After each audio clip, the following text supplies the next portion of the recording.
Liu शेंग धीरे धीरे गोल्डन-आई डेमन ऐप के पास जाने लगा। सबको लग रहा था कि लू शेंग बस वेट कर रहा है कि सब प्रोडिजीज मॉनिटरिंग रूम में पहुंच जाएं। लेकिन लू शेंग तो ऑलरेडी स्नोई को बहुत सारे सरप्राइज दे चुका था। लियू शेंग अब सिर्फ एक कदम दूर था मिलिट्री स्टार सिलेक्शन जीतने से। जब ऑफिसर्स ये डिस्कस कर रहे थे कि कितने प्रोडिजीज चाहिए होंगे डेमन ऐप को हराने के लिए, तब सबके होश उड़ गए जब लू शेंग ने अपने सामने वाली केज को एक किक मारकर साइड कर दिया और गोल्डन-आई डेमन ऐप को चैलेंज किया, आ जा। ये हाई लेवल बीस्ट्स में थोड़ी इंटेलिजेंस होती है और वो फील कर सकते हैं लू शेंग के शब्दों में छुपी हुई डिस्डेन और कंटेम्प्ट। डेमन ऐप ने लू शेंग की तरफ देखा, आंखों में एक गहरा फोकस, और धीरे धीरे अपनी पूरी हाइट तक खड़ा हो गया। लू शेंग ने हाथ से इशारा किया जैसे कह रहा हो, चल दिखा तू क्या कर सकता है। वो क्यूरियस था देखने के लिए एक पीक लेवल 4 बीस्ट की पावर। गोल्डन-आई डेमन ऐप ने इतने जोर से रोर किया कि चारों तरफ की दीवारें कांप गईं, ऊपर की फ्लोरोसेंट लाइट्स फ्लिकर करने लगीं और मॉनिटरिंग रूम के स्क्रीन्स तक उस रोर की वाइब्रेशन से हिल गए। सब लोग शॉक्ड थे। किसी ने भी नहीं सोचा था कि लू शेंग इतना डेयरिंग निकलेगा कि डेमन ऐप का अकेला सामना करेगा। एक ऑफिसर ने थोड़ा सोचा, फिर बोला, अगर लू शेंग अपने एजिलिटी पे रिलाय करे और डायरेक्टली कन्फ्रंट न करे तो शायद कुछ चांस हो उसके जीतने का। लेकिन उसी वक्त डेमन ऐप ने अपने बड़े बड़े हाथ जो लोहे की जंजीरों में बंधे थे ऊपर उठाए और जमीन पर जोर से मारे सीधा लू शेंग की तरफ। लू शेंग ने डॉज नहीं किया, वो वहीं खड़ा रहा, दोनों हाथ उठाए और डायरेक्टली डेमन ऐप के पंच का सामना किया। वो ऑफिसर जो कह रहा था कि लू शेंग ये ब्लो फेस नहीं करेगा, उसका सेंटेंस अधूरा रह गया। उसकी आंखें स्क्रीन पर चिपक गई थीं, उसके मुंह से शब्द निकल ही नहीं रहे थे। लू शेंग के पैर स्टोन फ्लोर में धंस गए थे, लेकिन फिर भी उसने डेमन ऐप के पंच को रोक लिया और बिना एक सेकंड वेस्ट किए डेमन ऐप ने दोबारा अटैक किया। उसके हाथ जैसे बड़े बड़े ट्री ट्रंक्स हवा में से चीख रहे हों स्पीड में आए। रिचर्ड ने स्क्रीन पर देखा और थोड़ा सार्कास्टिक स्माइल दिया, ये लू शेंग कितना एरोगेंट है। लेकिन स्नोई के चेहरे पर चिंता थी। उस बीस्ट के हाथ सेंचुरी ओल्ड ट्री ट्रंक्स जैसे मोटे थे और लू शेंग का बॉडी पतला था। साइज का फर्क क्लियरली विजिबल था। जब उन दोनों के फिस्ट्स टकराए तो शॉक वेव्स निकल गईं जैसे हवा में दिखाई देने वाली लहरों जैसी और चारों तरफ डेब्रिस उड़ गया। लाइट्स जोर से हिलने लगी। गोल्डन-आई डेमन ऐप का मैसिव बॉडी कांप गया। वो कुछ कदम पीछे गया, फिर एक जोर से मेटल केज में टकरा गया। केज के स्ट्रॉन्ग बार्स तक बेंड हो गए। लू शेंग भी फोर्स का इम्पैक्ट ले रहा था, लेकिन वो टिक गया। मॉनिटरिंग रूम में सब लोग चुप थे। किसी ने भी एक्सपेक्ट नहीं किया था कि लू शेंग ऐसे हेड ऑन टकराएगा एक ऐसे गोल्डन-आई डेमन ऐप से जिसका नाम ही उसकी स्ट्रेंथ के लिए मशहूर था। जनरल यू की आंखों में चमक थी। उसके चेहरे पर एक रेयर स्माइल आ गई। लू शेंग ने धीरे से अपना सिर उठाया। उसके चेहरे पर एक्सप्रेशन था इम्प्रेस्ड होने का। डेमन ऐप ने उसके 10 फोल्ड स्टेलर टेक्निक का सामना किया था और बचा रहा। उसने अपना राइट आर्म मसाज किया, डेमन ऐप की तरफ देखा जो अभी भी गुस्से में था, लेकिन उसके चेहरे पर भी सरप्राइज था। लू शेंग ने एक ग्रिन दिया, एक ऐसी स्माइल जो डरावनी भी थी और ठंडी भी। लू शेंग ने उस बीस्ट की आंखों में आंख डाली और बोला, तू काबिल है मेरी डिनर बनने के लिए। ये कहकर लू शेंग ने एक गहरी सांस ली। अगले ही पल उसकी आंखों में से एक ब्रिलियंट गोल्डन लाइट निकली, जैसे फ्लेम की सांस हो। हवा पीछे की तरफ वॉर्प होने लगी, जैसे 10 गोल्डन सन्स धीरे धीरे राइज हो रहे हों। वो सब खत्म करने वाला था एक ही पंच में। लू शेंग ने अपना पंच लॉन्च किया पूरे जोर से। मॉनिटरिंग रूम में रिचर्ड जैसे कुछ अनबिलीवेबल देख रहा हो, उसके शब्द रुक गए, वो बस चुप था। एक grand master technique. General you तुरंत अपनी सीट से खड़ा हो गया, उसकी आंखें वाइड ओपन थीं। वो स्क्रीन की तरफ लीन कर गया जहां एक जवान लड़का एक पंच थ्रो कर रहा था जो सूरज जैसा चमक रहा था। क्या ये grand master level martial art technique है? उसने खुद से पूछा। थोड़ी देर बाद वो ब्राइट लाइट धीरे धीरे फेड होने लगी। मॉनिटरिंग स्क्रीन जो ब्लरी थी अब क्लियर हो गई और फिर सब लोग चुप हो गए। स्क्रीन पर एक जवान लड़का दिख रहा था कि नाल्म एक्सप्रेशन के साथ अपना हाथ धीरे से वापस खींच रहा था। जनरल यू, जिसका बॉडी यूजुअली बिल्कुल स्ट्रेट होता था, अब कांप रहा था। फिर वो हंसने लगा बिना कंट्रोल के। उसकी आंखों में एक अलग ही रोशनी थी। उसने कभी इमेजिन भी नहीं किया था कि उसकी जिंदगी में कभी वो एक इतने यंग लड़के को ग्रैंड मास्टर लेवल टेक्निक का प्रयोग करते हुए देखेगा। The martial art of a grand master. Grand master बनने का रास्ता अनलॉक हो चुका था उस यंग प्रोडिजी के लिए। अगर उसे थोड़ा वक्त दिया जाए तो ईस्टर्न रीजन में एक और ग्रैंड मास्टर जरूर शामिल हो जाएगा। चिन स्क्रीन पर लू शांग को देखकर बिल्कुल स्पीचलेस रह गया। उसे अब रियलाइज हुआ कि लू शांग ने उसे पीछे छोड़ दिया है। लू शांग को इस रिजल्ट से कोई हैरानी नहीं हुई। उसकी ओवरऑल स्ट्रेंथ इतनी ज्यादा बढ़ गई थी कि खुद उसके लिए भी अपने पंचेस की पावर का मैग्नीट्यूड समझना मुश्किल हो गया था। उसने अपना साइकिक पावर एक्सपैंड किया और रियलाइज किया कि एग्जिट ज्यादा दूर नहीं था। यह वही था, बिल्कुल उस केज के पीछे जो गोल्डन आई डेमन ऐप को पकड़ के रखता था। ऐप के मैसिव बॉडी की वजह से वो पहले उस एग्जिट को नोटिस नहीं कर पाया था, पर एग्जिट चुनने के बजाय एक क्यूरियस थॉट लू शांग के दिमाग में आया। वो सीधा गोल्डन आई डेमन ऐप के कॉर्प्स के पास गया। जहां पहले उसका केज था वहीं वो क्रॉस लेग्ड बैठ गया। आंखें बंद करके वो शांत से कुछ इंतजार कर रहा था। लोग लू शांग के इस एक्शन को देखकर कंफ्यूज हो गए। जनरल यू ने स्क्रीन को बड़े ध्यान से देखा। हमेशा की तरह उसके चेहरे पर एक हल्की सी मुस्कुराहट बनी रही। दूसरे ऑफिसर्स के सवालों से बिना परेशान हुए उसने हाथ हिलाकर उन्हें डिसमिस कर दिया और कहा, लू शांग को करने दो जो वो कर रहा है, छोड़ दो उसे। बाकी ऑफिसर्स ने एक दूसरे को हैरानी से देखा। जनरल यू लू शांग को अपनी मर्जी से चलने दे रहा था।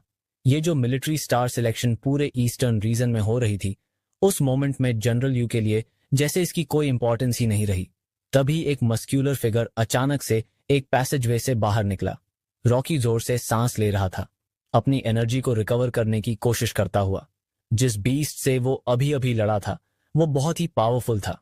उसे हराने में रॉकी को काफी एफर्ट लग गया था।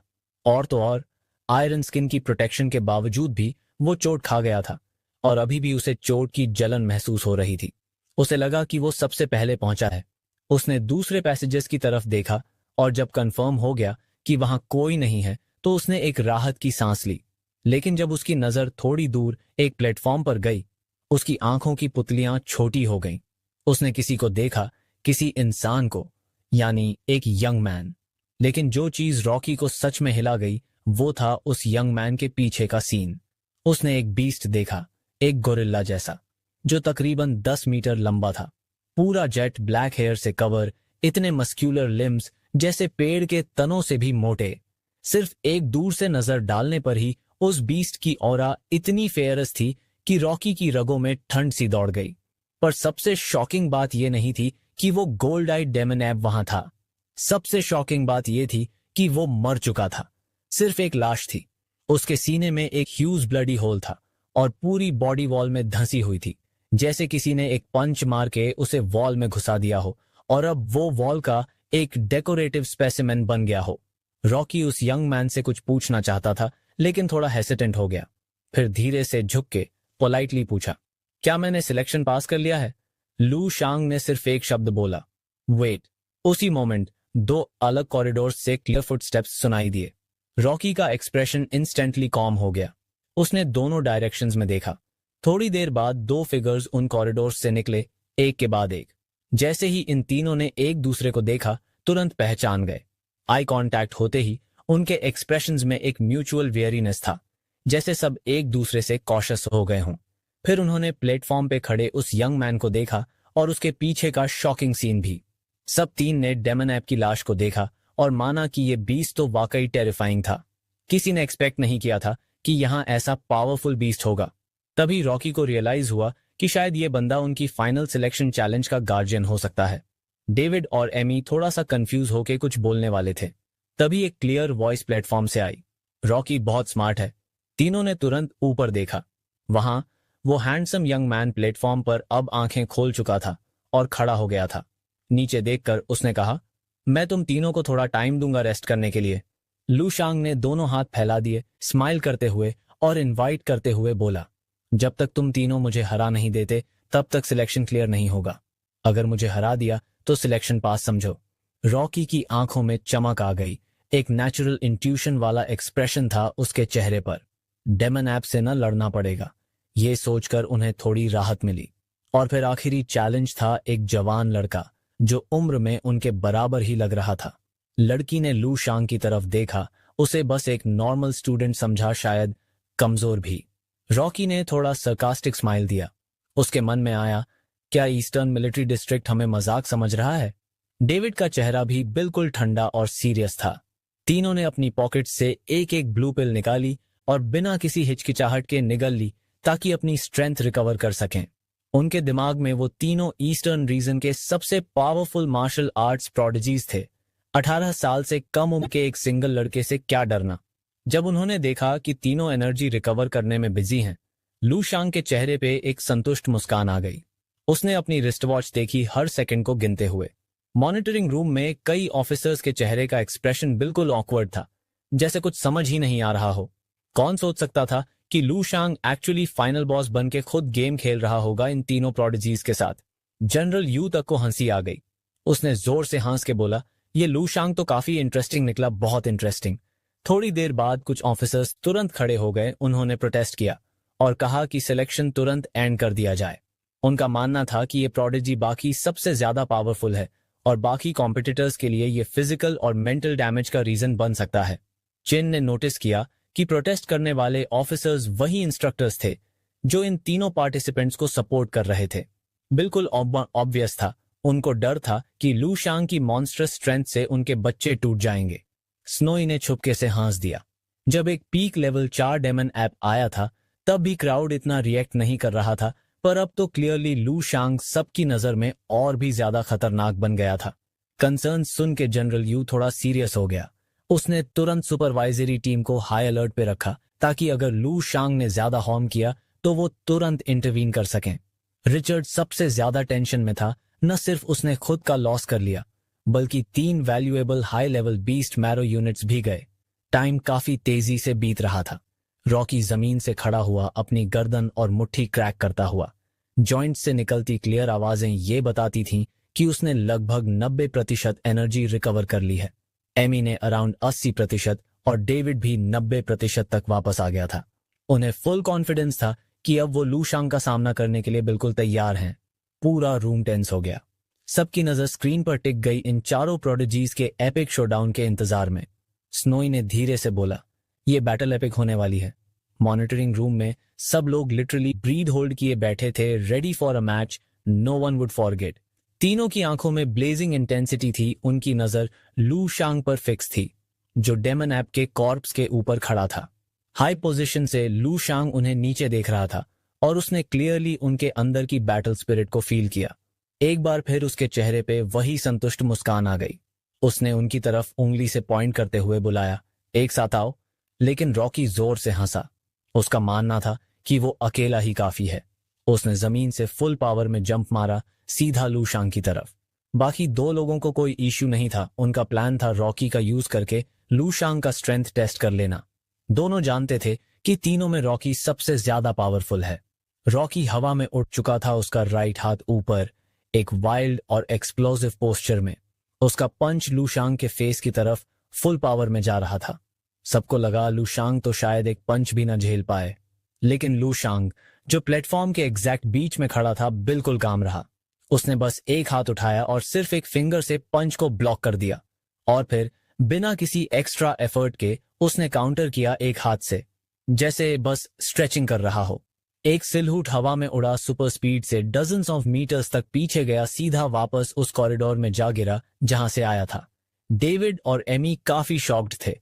आंखें लू शांग पे टिकी थीं, जो अब भी प्लेटफॉर्म पे खड़ा था, नीचे उन दोनों को देखते हुए। उसके चेहरे पे वही सरीन और ठंडा एक्सप्रेशन।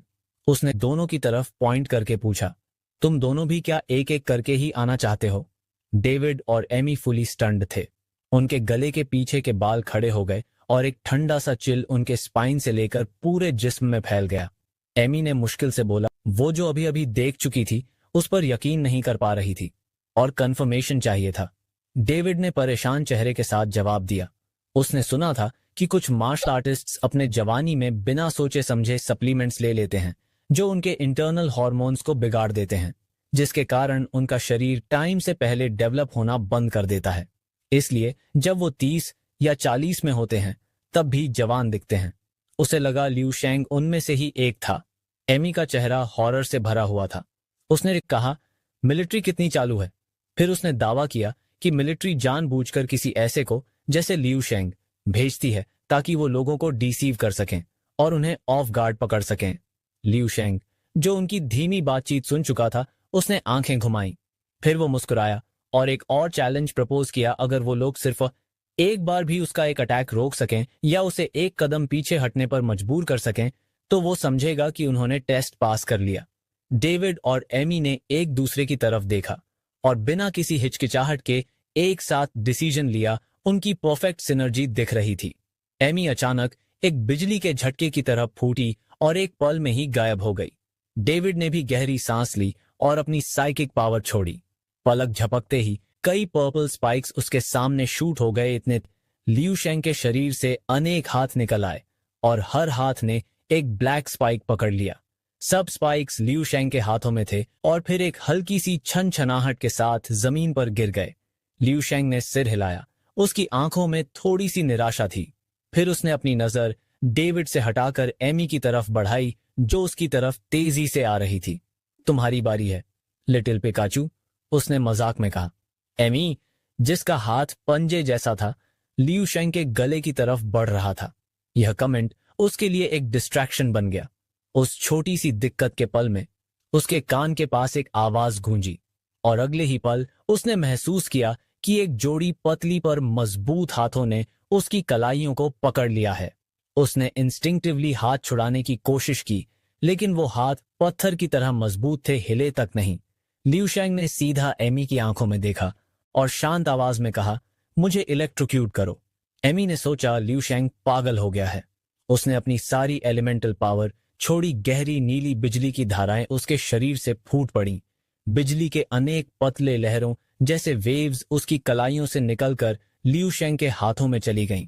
एमी ने दांत भींचते हुए अपनी सारी ताकत इस अटैक में डाल दी। एक पल के लिए लियू शेंग का शरीर सख्त हो गया। एक झंझनाहट और तेज दर्द महसूस हुआ, लेकिन जैसे ही उसकी इंटरनल एनर्जी सर्कुलेट होने लगी, वो नंबनेस और स्टिफनेस धीरे धीरे कम होने लगे। और जब उसने अपनी नेचुरल ब्रीदिंग टेक्निक का यूज शुरू किया, तो वो सारी नंबनेस और दर्द कुछ ही पलों में गायब हो गए। और यही था लियू शेंग की चौथी यूनिक ब्रीदिंग टेक्निक का जन्म, the breath of a thunder. यही असली वजह थी कि लियू शेंग ने एमी को चैलेंज दिया था। जब एमी का इलेक्ट्रिक करंट का कोई असर नहीं रहा, तब लियू शेंग ने उसकी कलाई छोड़ दी, जोर से हंस पड़ा और बोला, बहुत अच्छा किया, तुमने सिलेक्शन पास कर लिया। एमी का छोटा सा चेहरा सारी इलेक्ट्रिसिटी रिलीज करने के बाद लाल पड़ गया था। वो कुछ देर के लिए स्टन थी। जब लियू शेंग के वर्ड्स उसके कानों तक पहुंचे, तो वो 5 सेकंड्स तक वहीं की वहीं खड़ी रह गई, जैसे फरीज हो गई हो। फिर धीरे धीरे उसका चेहरा खिल उठा। एक बड़ी सी सरप्राइज और एक्साइटमेंट उसके चेहरे पर दिखाई देने लगी। उसका चेहरा और भी लाल हो गया, जैसे अभी भी उस पर यकीन नहीं हो रहा हो। वो धीरे से अपने आप से डिसबिलीफ में कुछ बड़बड़ाई, फिर सीधी खड़ी हो गई और लियू शेंग को सैल्यूट करते हुए अपना हार्टफेल्ट ग्रैटिट्यूड एक्सप्रेस किया। उसने कहा, थैंक यू, और उसे इंस्ट्रक्टर लियू शेंग कहा। लियू शेंग ने एमी की तरफ देखा और सिर हिलाते हुए बोला, थैंक्स कहने की जरूरत नहीं, तुम्हारी खुद की परफॉर्मेंस ने ये पास कराया। वैसे लियू शेंग को एमी का असली नाम नहीं पता था, तो उसने उसका नाम पिकाचू रख दिया था। उसे लगा ये काफी सही था। आखिर दोनों में इलेक्ट्रिक पावर्स थीं, तो क्या फर्क पड़ता। डेविड और रॉकी के चेहरे पर कॉम्प्लेक्स एक्सप्रेशंस थे, गहरी डिसअपॉइंटमेंट और हार की फीलिंग के साथ। जब ये दोनों अपने ख्यालों में डूबे हुए थे, तभी एक नजदीकी पैसेज से 2 मिलिट्री यूनिफॉर्म में आदमी बाहर आए। एक ऑफिसर ने लू शांग की तरफ एक कॉम्प्लेक्स एक्सप्रेशन के साथ देखा, जैसे उसके अंदर कुछ मिला जुला चल रहा हो। उसने कहा, कमांडर ने कहा है कि लू शांग ने अपना मजा ले लिया, अब वापस आके मिलिट्री स्टार अवार्ड सेरेमनी की तैयारी करो। लू शांग ने हाँ में हाँ मिलाई। यह कहकर लू शांग उस ऑफिसर के साथ साइड डोर की तरफ बढ़ने लगा ताकि वहां से एग्जिट ले सके। वहीं दूसरा ऑफिसर, जो अभी भी वहीं था, उसने उन तीनों की तरफ देखा, एक ऐसी नजर से जिसमें जैसे थोड़ा सा तरस था। एमी इस वक्त बिल्कुल कंफ्यूज थी। उसके दिल में एक अजीब सी बेचैनी उठ रही थी। उसने असली इंस्ट्रक्टर से पूछा, वो ऑफिसर अभी क्या कह रहा था? मुझे तो लगा मिलिट्री स्टार तो मेरा है, और क्या वो बंदा फाइनल स्टेज का गेटकीपर नहीं था? ऑफिसर ने उन तीनों की तरफ देखा, एक समझदारी भरे और सॉफ्ट एक्सप्रेशन के साथ, और बताने लगा, जो बंदा अभी गया है वो भी इस सिलेक्शन का कैंडिडेट ही था, बिल्कुल तुम तीनों की तरह। और वो यहाँ तुम लोगों से 20 मिनट पहले पहुंच गया था। और वैसे भी सिलेक्शन के फाइनल स्टेज का कोई रियल गेटकीपर नहीं होता, बल्कि एक बीस्ट होता है। हाँ, वही उधर। उस ऑफिसर ने एक डायरेक्शन में उंगली से पॉइंट किया। तीनों ने उस डायरेक्शन में देखा। जो उन्होंने देखा वो था एक गोल्डनाई डेमन ऐप का स्पेसिमन, जो वॉल पर कांटों से ठोंका गया था। ऑफिसर ने बताया, ये बीस्ट पहले जिंदा था और ये एक पीक लेवल 4 का बीस्ट था।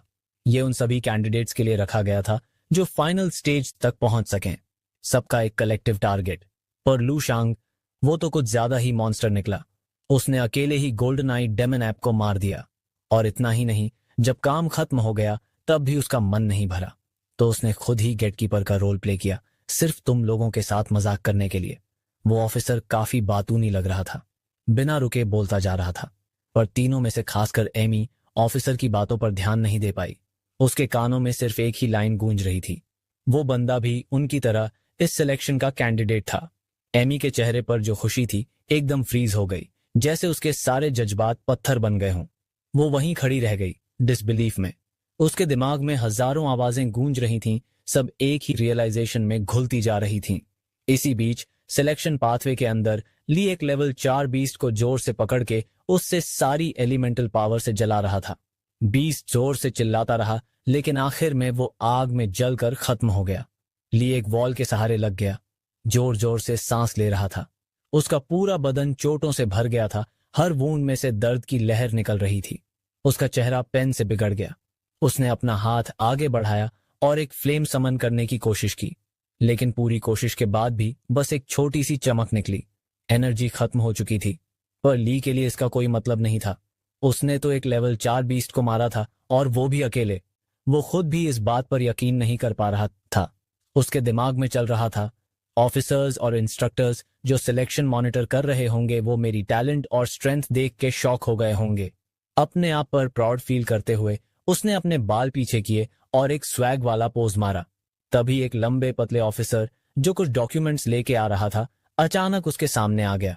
ली एक सेकंड के लिए घबरा गया, पर फिर समझ गया कि वो एक इंस्ट्रक्टर है जो टैबलेट पर उसका रिजल्ट अपलोड कर रहा था। बिना उसकी तरफ देखे इंस्ट्रक्टर ने कहा, आगे मत बढ़ो, सिलेक्शन खत्म हो गया है। तुम्हें अपने सामान के साथ रेडी हो जाना चाहिए वापस जाने के लिए। ली एकदम रुक गया। अगले मोमेंट उसका चेहरा उम्मीद से चमक उठा। उसने एक्साइटमेंट में पूछा, सर, मेरा रिजल्ट क्या आया? क्या मैं पहला आया हूं? क्या मैंने मिलिट्री स्टार जीत लिया? इंस्ट्रक्टर ने उसकी तरफ देखा, थोड़ा पजल्ड एक्सप्रेशन के साथ। उसने पूछा, तुम अभी भी सपने में हो क्या? मिलिट्री स्टार तो आधा घंटा पहले ही डिसाइड हो चुका था। जो सिलेक्शन अब तक चला वो सिर्फ। उसने सेंटेंस बीच में छोड़ा, जैसे सोच रहा हो कि और एक्सप्लेन करने का कोई फायदा नहीं है। फिर दोबारा कहा, बस चलो मेरे साथ, तुम्हारा रैंक शायद 5वें के बाद कहीं होगा। ली वहीं का वहीं रुक गया। उसका दिमाग घूम गया। न फर्स्ट न सेकंड, बल्कि 5th के बाद।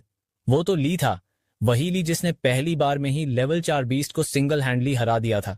इंस्ट्रक्टर ने उसकी तरफ एक तरस भरी नजर से देखा, फिर सिर हिला दिया। मॉनिटरिंग रूम में जनरल यू ने डिसाइड किया कि एमी को बीस्ट ब्लड पूल में एक स्पॉट दिया जाएगा। वो उसकी पोटेंशियल को समझ गया था। एमी के भी अपने स्ट्रगल्स थे और उसको भी इमोशनल डैमेज हुआ था। लड़की के इंस्ट्रक्टर ने खड़े होकर जनरल को सैल्यूट मारा, ग्रेटिट्यूड के साथ। सबको पता था कि सिर्फ टॉप 3 कैंडिडेट्स को ही ब्लड पूल का चांस मिलेगा। शांग क्लियरली फर्स्ट आया। रॉकी ने सेकंड पोजीशन ली। Amy and David neck to neck चल रहे थे, लेकिन डेविड एक रेयर साइकिक प्रैक्टिशनर था, इस वजह से उसको थोड़ा एज मिल गया। इंस्ट्रक्टर्स ओवरऑल रिजल्ट से काफी खुश थे। सिलेक्शन पाथवे से बाहर आने के बाद लिू शैंग को एक बड़े रूम में ले जाया गया, जो पहले वाले रूम से ज्यादा अच्छा था। रूम क्लीन किया गया था और बेड के पास छोटी टेबल पर 2 टाइप्स के सप्लीमेंट्स रखे गए थे। लिू शैंग ने एनर्जी रिप्लेनिशमेंट एलिक्सिर उठाया, उसका कैप खोला और उसे मुंह में डाला। इफेक्ट फील करने लगा, लेकिन वो एलिक्सिर उतना खास नहीं लगा। जो रिफ्रेशिंग फीलिंग आई थी वो सिर्फ कुछ मिनट ही टिक पाई। अपने खुद के बनाए सप्लीमेंट से कंपेयर करें तो ये काफी एवरेज था। बेड पर लेटकर लिू शैंग को अचानक लिंक सुए याद आई। वो सोचने लगा कि सप्लीमेंट का प्रोग्रेस कैसा चल रहा होगा। व्हाइट वाटर सिटी छोड़ने के बाद से उसका लिंक सुए से कोई कांटेक्ट नहीं हुआ था। सप्लीमेंट लेने के बाद लिू शैंग बेड पर बैठ गया और थंडर ब्रीडिंग टेक्निक में इमर्स हो गया। जो उसने रिसेंटली एमी AKA पिकाचू की हेल्प से पाई थी। ऐसा लगा जैसे उसके अंदर से गहरी गूंजन सुनाई दे रही हो, जैसे स्टॉर्म क्लाउड्स में थंडर रोल कर रहा हो। उसकी चेस्ट के अंदर वो गूंजन इको कर रही थी। सर्कुलेटिंग ब्रीथ उसके पूरे बॉडी को स्टिम्युलेट कर रही थी, मसल्स, ब्लड, बोन्स, सब कुछ। उसने क्लियरली स्ट्रेंथ और स्पीड में इंक्रीज फील किया। ये टेक्निक फ्लेम ब्रीडिंग और विंड ब्रीडिंग दोनों की एडवांटेजेस को कंबाइन करती थी, लेकिन इनमें से किसी का भी पीक लेवल अचीव नहीं करती थी। ओवरऑल ये एक बैलेंस्ड और कॉम्प्रिहेंसिव ब्रीडिंग टेक्निक थी। थंडर ब्रीडिंग को एक्सपेरिमेंट करने के बाद लियू शैंग बेड पर लेट गया, सीलिंग की तरफ देखते हुए। बेड ज्यादा सॉफ्ट तो नहीं था, लेकिन लियू शैंग बिल्कुल रिलैक्स्ड फील कर रहा था। काफी टाइम से वो एक टाइटली ड्रॉन बोस्ट्रिंग की तरह था, एक मोमेंट भी रिलैक्स करने का नहीं मिला था। अब जब मिलिट्री स्टार सिलेक्शन का रिजल्ट आ चुका था, तो फाइनली उसे थोड़ी रेस्ट मिल रही थी। उसने याद किया जब वो और उसका बेस्ट फ्रेंड रात भर गेम्स खेलते थे, क्लास में सोते थे और एक नॉर्मल हाई स्कूल लाइफ जीते थे। लेटली उसे लगने लगा था कि क्या वो खुद पे ज्यादा प्रेशर डाल रहा है। लियू शेंग ने हाथ उठाया और फिंगर्स के बीच से सीलिंग को देखते हुए सोच में चला गया। 10,000 साल बाद का फ्यूचर उससे क्या लेना देना। अगर उस फ्यूचर का बर्डन ना हो तो वो रिलैक्स्ड और केयर फ्री लाइफ जी सकता था। 10,000 साल बाद तो वो कब का चला गया होगा। उसके डिसेंडेंट्स में से कितने उसे याद रखेंगे भी? शायद कोई भी नहीं। अगले जन्म का भी तो पता नहीं होता, तो क्यों ना ये जिंदगी फुल एंजॉय करें और कंटेंट रहें। वो सोच रहा था, क्या ये बेटर ऑप्शन नहीं होता? सोचते सोचते उसके अंदर कुछ ड्रिफ्ट करने लगा, जैसे कुछ धीरे धीरे उसके अंदर से निकल रहा हो। लेकिन एंड में उसने अपनी आंखों के सामने जो फिंगर्स उठाई थी उनको धीरे से बंद किया, एक टाइट फिस्ट बना के। उसका एक्सप्रेशन सीरियस और रेजोल्यूट हो गया। जब उसने फ्यूचर को अपनी आंखों से देखा था, तो अब ऐसे कैसे प्रिटेंड करे कि कुछ हुआ ही नहीं। जब एक बार डिसीजन ले लिया तो ऐसे कैसे इजीली गिव अप करे। वो सिर्फ उन लोगों के लिए नहीं लड़ रहा था जो 10,000 साल बाद आएंगे, बल्कि खुद के लिए भी लड़ रहा था। पूरी जान लगा देना, टूटने के बाद भी दांत भींचते हुए आगे बढ़ना। हर कोई ये नहीं कर सकता। ऐसी कन्विक्शन हर किसी में नहीं होती। उसकी आंखें काम हो गई थीं। वो यहां था, उसने सब कुछ देखा था, और अब वो मरने के लिए भी रेडी था। ये उसका चॉइस था, उसकी खुद की डिजायर। उसने आंखें बंद की और फील किया कि उसने एक और बॉटलनेक तोड़ दिया है। कोई टाइम वेस्ट नहीं करना और अब और भी स्ट्रांग बनना है। वो ड्रीम रियलम में दोबारा एंटर कर गया। ड्रीम रियलम में एंटर करते ही लियू शैंग ने सबसे पहले अपना पर्सनल रिकॉर्ड खोला, चेक करने के लिए। कुछ छोटी चेंजेस नजर आई। इस बार नाम Liu Shang, gender male, life span born 297 martial years, died in 432 martial years, martial strength 7th level grand master. उसकी लाइफ टाइम अचीवमेंट्स में एक नया एंट्री ऐड हो गया था, participated in the military star selection and emerged in the first place. Overall data लगभग same था जो लियू शैंग ने पहले देखा था, बस थोड़ा सा बेटर दिख रहा था, और अब तक कोई और चेंज नहीं दिखा। मार्शल आर्ट्स लेवल अभी भी 7th लेवल ग्रैंड मास्टर पर ही था, लेकिन उसकी कैरेक्टर एवेल्युएशन में आधा स्टार और ऐड हो गया। अब वो 3.5 स्टार्स तक पहुंच गया था। शायद ये इस वजह से हुआ था क्योंकि लियू शैंग ने ईस्टर्न मिलिट्री डिस्ट्रिक्ट ज्वाइन करने का डिसीजन लिया था और आगे जाकर वहां एक मेजर जनरल भी बन गया था। इसका मतलब ये भी था कि लियू शैंग अब पहले से 20 साल कम जीता। एक लार्ज स्केल बैटल में एक बीस्ट के खिलाफ लड़ते हुए उसकी मौत हो गई थी। उसने सोचा, अगर उसकी मौत ना होती तो क्या वो 8th लेवल ग्रैंड मास्टर बन पाता? लेकिन तुरंत ही उसने ये थॉट डिसमिस कर दिया। ऐसे छोटी मोटी और बेकार की स्पेकुलेशंस में पड़ना उसे बेकार लगा। अचानक से लू शैंग ने अपनी प्रोफाइल पर कुछ ऐसा नोटिस किया जो देखकर उसकी आंख उठ गई। स्पाउस कैटेगरी में जो नाम लिखा था वो था स्नोवी। लियू शैंगस्टन रह गया। उसने तुरंत एक वेडिंग फोटो का इमेज निकाला। उस फोटो में स्नोवी का टॉल स्लेंडर फिगर था, उसकी ठंडी पर स्टनिंग ब्यूटी के साथ। उस मोमेंट पे उसे रियलाइज हुआ कि स्नोवी एक्चुअली उससे काफी बड़ी है एज में। तो फिर दोनों की शादी कैसे हो गई? उसे लगा ये तो बिल्कुल ही रिडिक्युलस है। लेकिन जब उसने थोड़ा सोचा तो उसे लगा कि अगर वो ईस्टर्न मिलिट्री डिस्ट्रिक्ट का एक राइजिंग मिलिट्री स्टार बन गया था तो उसका उनकी रैंक्स में आना ऑब्वियस था, और स्नोवी भी तो वहीं की एक मेंबर थी। तो उनका पास्ट कनेक्शन और टाइम के साथ उनकी क्लोजनेस भी बढ़ रही थी। शायद इसी वजह से ये शादी हुई हो। तो हो सकता है ये सब इतना एब्सर्ड ना हो जितना उसे लगा। उसने बेचारा सा स्माइल दिया और हेड शेक किया। अब से तो स्नोवी को सीधे मुंह देखना भी मुश्किल हो जाएगा। लिू शेंग को कुछ तो करना था अपना माइंड शांत करने के लिए। ये सोचकर लू शेंग तुरंत फीमेल ग्रैंड मास्टर की पोजीशन की तरफ निकल पड़ा। एक ऑफिसर लू शांग को मिलिट्री स्टार सिलेक्शन सेरेमनी के लिए इनवाइट करने आया। लू शांग ऑफिसर के पीछे पीछे चला और दोनों बेस के अंदर और गहरा चले गए। आखिरकार वो एक ग्रैंड कॉन्फ्रेंस हॉल के एंट्रेंस तक पहुंच गए। जब दरवाजा ढकेला गया तो रूम के अंदर मौजूद सभी लोगों की नजर लू शांग पर पड़ गई। लू शांग ने देखा स्नोवी और किन और भी इंस्ट्रक्टर्स और स्टूडेंट्स वहां पहले से ही मौजूद थे, जिसमें रॉकी और वो दो लोग भी शामिल थे जो सिलेक्शन प्रोसेस के दौरान मिले थे। उसने एक मिडिल एज्ड आदमी को भी नोटिस किया जो मिलिट्री यूनिफॉर्म में था। गोल्ड स्टार्स उसके शोल्डर पर चमक रहे थे और उसकी प्रेजेंस से एक जबरदस्त अथॉरिटी का ऑरा फील हो रहा था। लू शांग ने अंदाजा लगाया कि यह शायद इस साल के सिलेक्शन का सबसे हाई रैंकिंग ऑफिसर होगा, ईस्टर्न मिलिट्री डिस्ट्रिक्ट का मेजर जनरल यू। जैसे ही लू शांग रूम में एंटर हुआ, जनरल यू ने उसे एक गर्म मुस्कुराहट के साथ ग्रीट किया, जैसे किसी छोटे भाई या फैमिली के किसी छोटे मेंबर को देख रहा हो, और हाथ से बुलाया। उस मोमेंट में कॉन्फ्रेंस हॉल के अंदर लगभग सभी की नजर लू शांग पर टिक गई थी। फिर एक एक करके बैज और रिवॉर्ड्स दिए गए। लू शांग का बैज एक चमकदार गोल्डन बैज था। जनरल यू ने खुद अपने हाथों से उसके यूनिफॉर्म पर वो बैज पिन किया। उसका मटेरियल ग्रैंड मास्टर्स बैज जैसा ही था, बस डिजाइन अलग था। जनरल यू ने उम्मीद जताई, एक दिन तुम असली ग्रैंड मास्टर का बैज पहनोगे।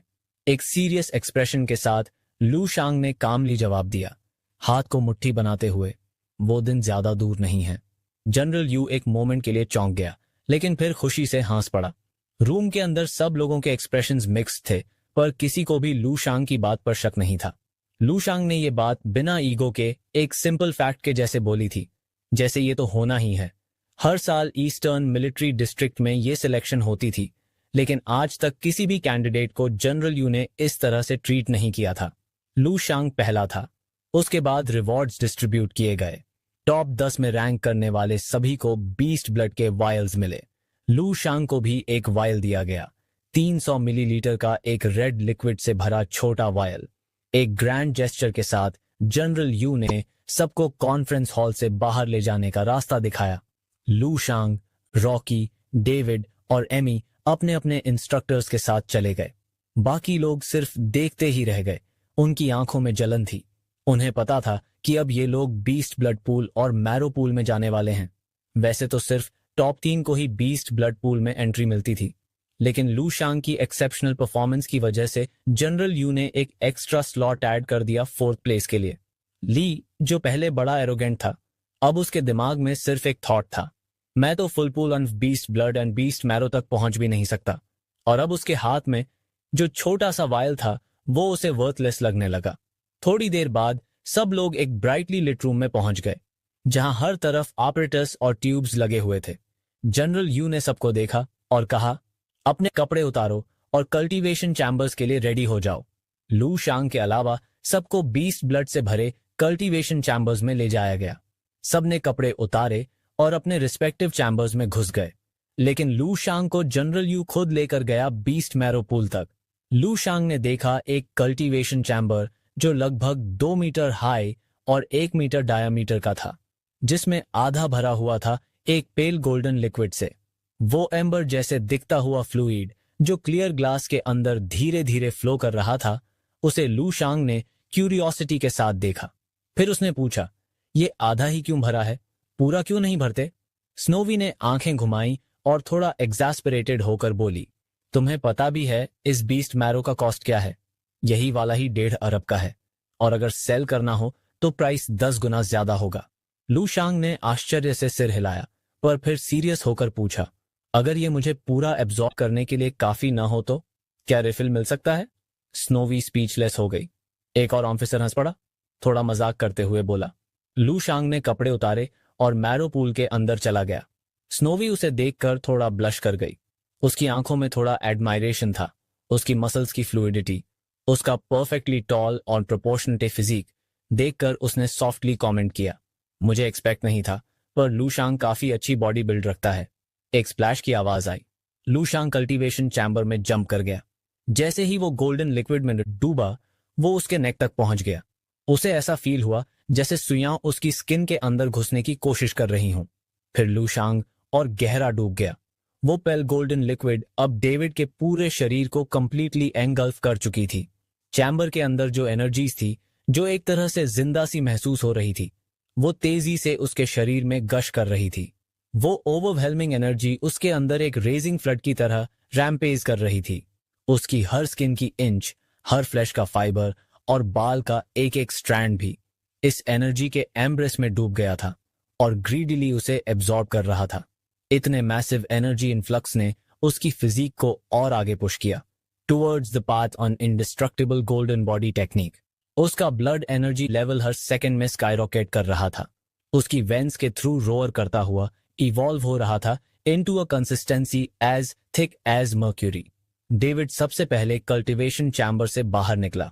पूरा प्रोसेस के दौरान उसके बॉडी से कांस्टेंट क्रैकलिंग साउंड आ रही थी, जो दिखाता था कि उसकी मार्शल प्रोविस कितनी रैपिडली एडवांस हो रही थी और उसकी फिजिकल स्ट्रेंथ कितनी ज्यादा इंप्रूव हो चुकी थी। एक ऑफिसर ने उससे एक बेडी डेदा टॉवल दिया। डेविड ने टॉवल लिया और अपने बॉडी से वो बचा हुआ लिक्विड वाइप करने लगा। ऑफिसर ने उसकी तारीफ की, तुमने तो चैम्बर को लगभग ड्रेन ही कर दिया। Truly worthy of being called a prodigy. David ने हल्की सी हंसी दी, लेकिन फिर थोड़ा क्यूरियस होकर पूछा, बाकी लोगों का क्या? एंड ऑफिसर ने साइड में देखा और बताया, तुम सबसे पहले निकले हो। ये सुनकर जो स्मगनेस डेविड के चेहरे पे अभी तक थी, वो तुरंत गायब हो गई। ऑफिसर ने उससे कंफर्ट किया, तुम तो साइक पावर पे रिलाई करते हो, ना कि फिजिकल स्ट्रेंथ पे। डेविड को पता था जितनी देर कोई बीस्ट ब्लड पूल में रहेगा, उतनी ज्यादा एनर्जी एब्जॉर्ब करेगा, बेनिफिट्स मिलेंगे। कुछ मिनट्स बाद एमी भी चैम्बर से बाहर आई। वो एक्सट्रीमली एक्साइटेड थी, मैं फाइनली बॉटलनेक तोड़ने वाली हूँ और एक लेवल 4 मार्शल आर्टिस्ट बनने वाली हूँ। फिर रॉकी का चैम्बर ओपन हुआ। तीनों में रॉकी सबसे स्ट्रांग था और बीस्ट्स ब्लड के थ्रू वो डायरेक्टली लेवल 5 तक एडवांस कर गया। डेविड और एमी की आंखें स्लाइटली कॉन्ट्रैक्ट हो गईं। उनके दिल में शॉक के साथ थ्रॉबिंग शुरू हो गई। रॉकी लेवल 5 तक पहुंच गया बिना पूरा फर्स्ट चैम्बर एब्जॉर्ब किए। ये तो बहुत ही सरप्राइजिंग था। ऑफिसर ने बोला, नहीं, तुम गलत समझ रहे हो, ये तो सेकंड बैच था।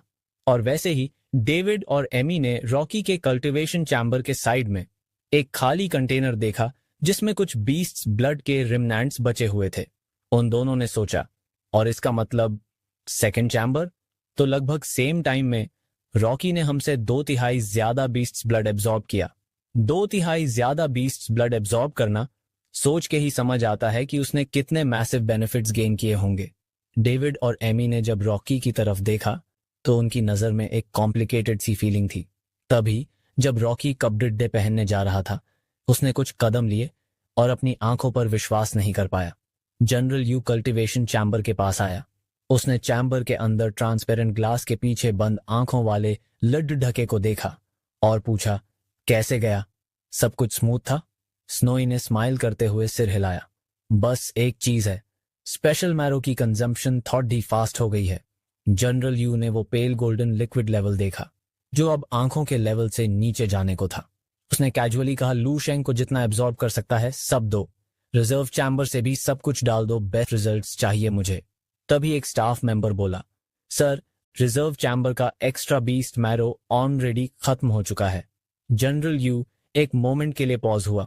उसका एक्सप्रेशन सीरियस हो गया और वो बंद आंखों वाले लेड डाके को स्टेयर करने लगा। उसने स्टाफ को बोला, वेयर हाउस चेक करो, मुझे देखना है। इतनी बेड सरप्राइज दे सकता है। फिर एक और कंटेनर बीस्ट मैरो का चैम्बर में डाला गया। वो लू शेंग के सिर तक आ गया और फिर नेकेड आई से देखने लायक स्पीड में वो मैरो रैपिडली कम होने लगा। लू शेंग बार बार अपनी इंडिस्ट्रक्टिबल गोल्डन बॉडी टेक्निक को ऑन करता रहा, हर मसल और बोन को टेम्पर करता गया। और फिर 2 और containers 4th level beast marrow के लाए गए। जनरल यू का चेहरा एक्सप्रेशनलेस था, लेकिन उसके हाथ जो पीछे बंधे थे वो स्लाइटली ट्रेम्बल कर रहे थे। कंटिन्यू, उसने ऑर्डर सा दिया। लू शेंग, ऐसा महसूस हो रहा था जैसे उसके अंदर हजारों वोल्केनो एक साथ फट पड़े हों। लू शांग क्लियरली महसूस कर सकता था कि एनर्जी लगातार उसके शरीर में फ्लो हो रही है, बिल्कुल असीम। सिर्फ आधा कंटेनर इस यूनिक मैरो का इतनी जबरदस्त एनर्जी दे रहा था जो लू शांग को इंडिस्ट्रक्टिबल गोल्डन बॉडी का पहला फेज कंप्लीट करने में मदद कर रहा था। अगर ये चौथे लेवल के बीस्ट मैरो की पावर है तो पांचवीं, छठी, सातवीं या उससे भी ऊपर के लेवल का क्या लेवल होगा, सोचना भी मुश्किल है। इसी वक्त स्टाफ ने जनरल यू की तरफ देखा और पूछा, क्या कंटिन्यू करें? रूम में सब लोग कल्टीवेशन चैम्बर की साइड की तरफ देख रहे थे, जहां एक डजन से ज्यादा खाली ग्लास कंटेनर पड़े थे। जनरल यू के होंठ थोड़े कांप गए। एक 7th लेवल ग्रैंड मास्टर और मेजर जनरल होने के बावजूद वो खुद को काम नहीं रखा रहे थे। उन्होंने गुस्से से ऑर्डर दिया, डालते रहो, जब तक लू शांग एब्जॉर्ब कर सकता है तब तक डालते रहो। और फिर गुस्से से बोला, अगर ये लड़का फ्यूचर में ईस्टर्न मिलिट्री डिस्ट्रिक्ट ज्वाइन नहीं करता तो जनरल यू कसम खाता है कि इसकी खाल उतार दूंगा। एक कंटेनर बीस्ट मैरो की कीमत थी 1 बिलियन और अब तक वो 10 बिलियन से ज्यादा लगा चुके थे। क्या लू शांग के अंदर कोई ब्लैक होल है क्या? लू शांग ने देखा, उसके शरीर की हर एक हड्डी गोल्डन हो चुकी थी, चमक रही थी। इंडिस्ट्रक्टिबल गोल्डन बॉडी का पहला फेज कंप्लीट हो चुका था। उसकी हड्डियों और मसल्स के बीच कुछ नया उग रहा था, कुछ अंकुरित हो रहा था। वो सफलतापूर्वक 4th लेवल मार्शल आर्टिस्ट बन चुका था। उसकी फिजीक और मार्शल आर्ट्स में एक मॉन्यूमेंटल ब्रेक थ्रू हुआ था और अब उसकी कॉम्बैट कैपेबिलिटी भी एक अनप्रेसिडेंटेड लेवल तक एनहांस होने वाली थी। अचानक कल्टीवेशन चैम्बर का दरवाजा फट से खुल गया। जनरल यू की आंखों को यकीन नहीं हो रहा था कि लू शांग ने सारा बीस्ट मैरो एब्जॉर्ब कर लिया। लू शांग चैम्बर से बाहर कूदा। जैसे ही उसके पैर जमीन पर गिरे, फ्लोर क्रैक कर गया। एक लंबा स्टैचू जैसा फिगर वहां खड़ा था, जिसके चिजल्ड मसल्स के कॉन्टूर से गोल्डन लिक्विड की बूंदें बह रही थीं, फ्लोर पर छोटी छोटी पडल्स बनाते हुए।